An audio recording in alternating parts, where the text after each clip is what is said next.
welcome to this week's What's for Dinner video. My name is Ashley. I'm going to be showing you 3 different meals I made this past week. I don't always follow recipes exactly, but if you're interested, I've linked some similar recipes down below.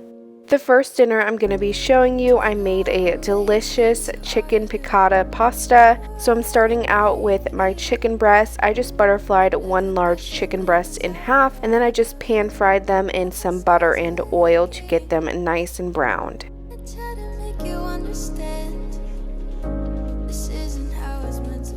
So once the chicken breasts were done, I just picked them up, dripped off the excess oil or butter, and then I set them on a pan to finish cooling while I worked on the sauce. So next for the sauce, I just poured out what was in the pan, left kind of the bottom of it kind of greased. Then I'm going to throw in some water and some chicken bouillon powder, and this will act as chicken broth. So next I'm going to add in my capers. I'm just going to add in a small amount. I only have 2 chicken breasts and a little bit of sauce. And I'm also going to add in like a spoonful of some minced garlic, and I'm just going to let this start cooking down.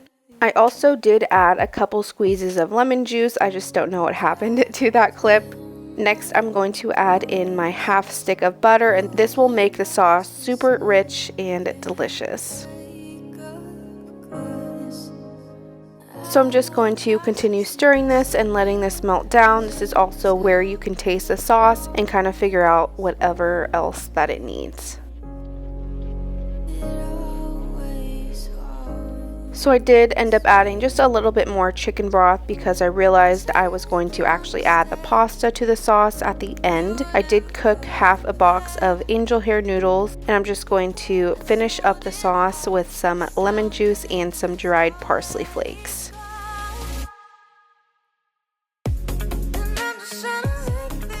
So next I'm just going to put the chicken back in the pan in the sauce and kind of let the chicken absorb some of that sauce, spoon some on top, and then I will set the chicken back on a plate and go ahead and throw in the pasta. So then I just tossed the angel hair noodles in the pasta sauce. This is how everything looked when it was done. Definitely so delicious, and I can't wait to make this again. So the next dinner I'm going to be showing you, I made some shredded beef with brown gravy over mashed potatoes. So I'm going to start out by browning my meat. I just have some stew meat that I'm going to place in a pot with some oil. I'm just going to brown this up until all the sides are no longer pink.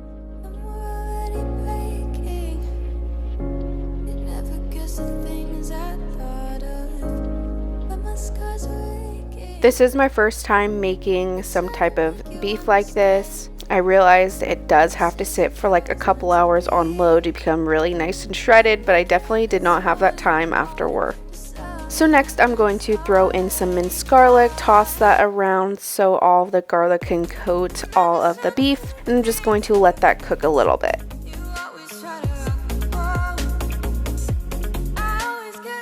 So next I'm going to add in my water and my beef bouillon, so I will be making like beef broth. I just threw in as much water to cover it, and then I'm going to throw in all of my seasonings. I'm going to use like onion powder, pepper, garlic powder, paprika, and just a little bit of Cajun seasoning. I'm waiting to salt this because the bouillon does have a lot of salt in it.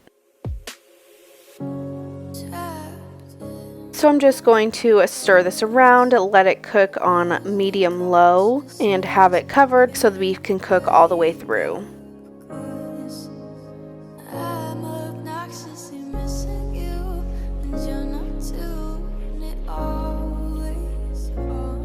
So after this has been cooking for a bit, I'm going to go ahead and add in my cornstarch slurry. This is just a thickener, and it helps make the gravy that's going to go over the mashed potatoes. So really, I just add in as much cornstarch slurry as I want to make my desired gravy texture.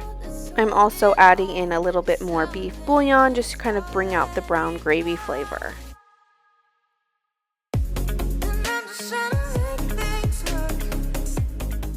So after that was cooking for a bit, I went ahead and took my potato masher. I probably don't recommend this. This is kind of dangerous. To kind of help break up the meat chunks, because I didn't have like 4 hours to wait for this to become nice and shredded. I just went ahead and kind of did it a little bit myself.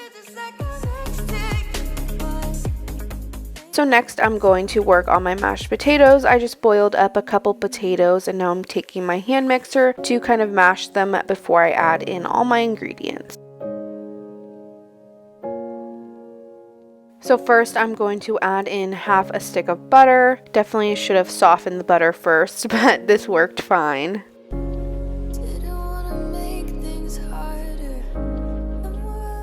Next, I'm going to add in a little bit of heavy whipping cream, minced garlic, salt, and some garlic powder. I recently just started making my mashed potatoes with my hand mixer. This is definitely life-changing.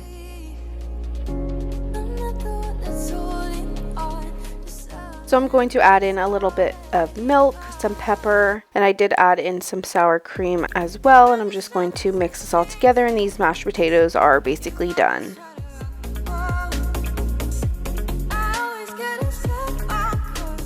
So lastly, I'm going to work on my vegetable. I'm going to use some broccoli. I'm just spraying it with a little bit of olive oil spray, and I'm going to season the broccoli with some garlic salt, garlic powder, and some Italian seasoning. And then this went in the oven at like 375 until it was nice and browned.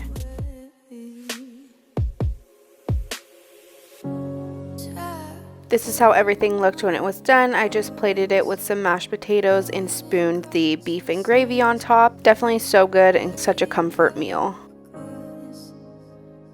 The last dinner I'm going to be showing you, I made a pesto chicken flatbread with some jalapenos and red onion on top.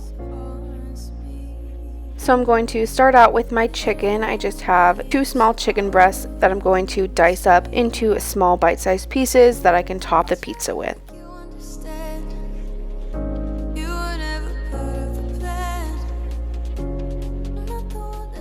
I love making my homemade pizza with fresh chicken breasts and not already cooked ones because I feel like it just is so much better.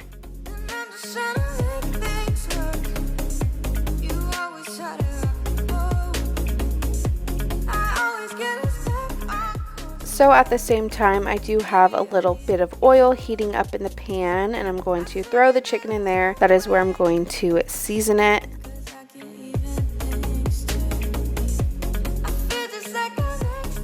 So I'm going to season the chicken with like all of my favorite chicken seasonings. I'm using some Montreal chicken seasoning, some garlic salt, everything seasoning, pepper, garlic powder. I just love seasoned chicken.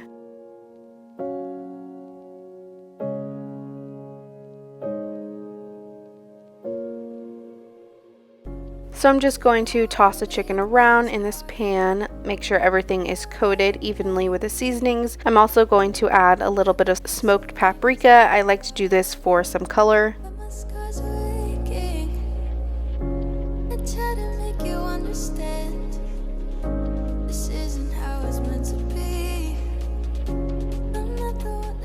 So I am going to cook the chicken until it is all the way cooked through. So I do have my pan set on medium-high heat so I can get it nice and browned.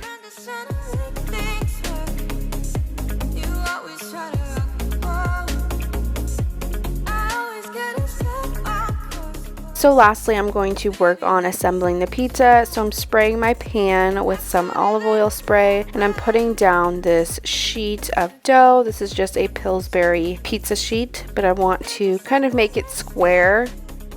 So I'm going to pre-bake this dough like it says for a couple minutes while I work on chopping up my onion. I just have part of a red onion I'm just going to chop up into some small slices. I love red onion on pizza, so I definitely want to have a good amount. So next I'm going to spread some pesto on the pre-cooked dough sheet. This is just the Rana pesto. This is the same pesto I use whenever I make pesto pasta. So I'm just going to make sure I spread a nice thick amount of this because the husband absolutely loves pesto.